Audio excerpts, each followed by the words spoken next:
A House Like a Lotus by Madeleine L'Engle. 2. In the morning, before time to take me to the airport for my plane to Cyprus, Sandy came into my room. Once again, he suggested that I might want to call the United States. Phoning anywhere from Cyprus isn't easy. He didn't say, do you want to call the family or do you want to call Max? I think he was leaving all options open.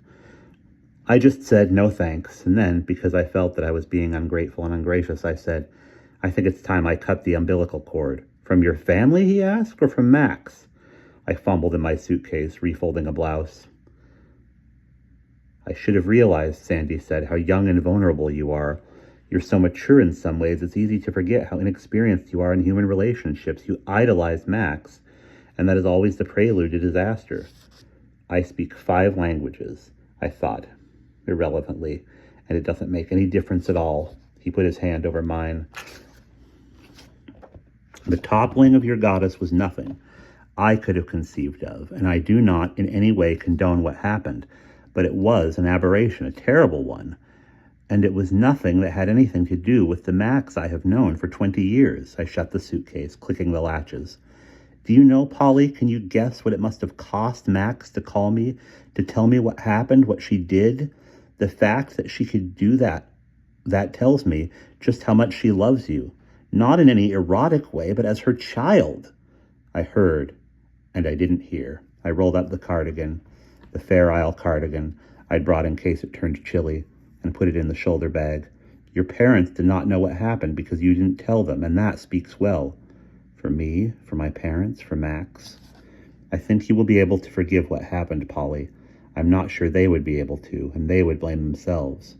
They didn't have anything to do with it. I know that. But your parents wouldn't. He paused, looking at me. Ursula says that Max has stopped drinking entirely, except for what Earth gives her for pain. And she doesn't want that, but Netson has ordered it. I realize that nothing can take back what happened, what Max did.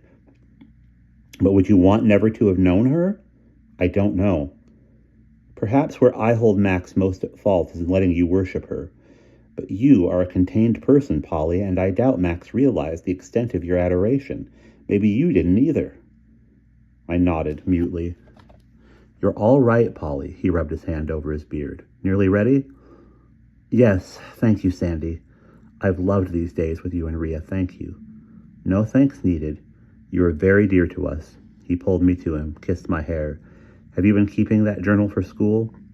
Every day I try to describe things, not only the ancient sites, but little things, like the men with braziers standing in the street corners in Athens selling roasted corn. That surprised me. I think of corn as being only American. We bring our worlds with us where we travel, or when we travel, we Americans. He gave me his rough Uncle Sandy hug. You bring the scent of ocean and camellias. That's nice, thank you.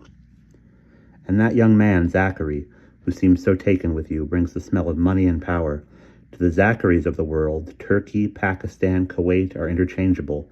They exist only for their banks and insurance companies and megabucks. When money is your only concern, there isn't any difference between Zaire and Chicago. Hey, I protested, you and Rhea don't even know Zachary. He's just like all the other kids who hang around Constitution Square. With his father's corporation behind him? Don't be naive, Polly. I'm glad you had him to escort you around till we got here. I think he was good for you in many ways. But I'm just as glad you're never going to see him again. Wait a minute, I said. You saw him just that once. I spent 3 days with him. He's my friend. I remembered, too, Zachary saying that even if he expected the world to end, he'd hold on to his property. He's complicated. Sure, he has lots of money, but there's more to him than that. You're willing to let Zachary Gray be complicated? Of course. But not Max. Sandy looked at me, a long, slow look from under those bushy blonde eyebrows. I turned away from him and picked up my suitcase, and we'll pause there.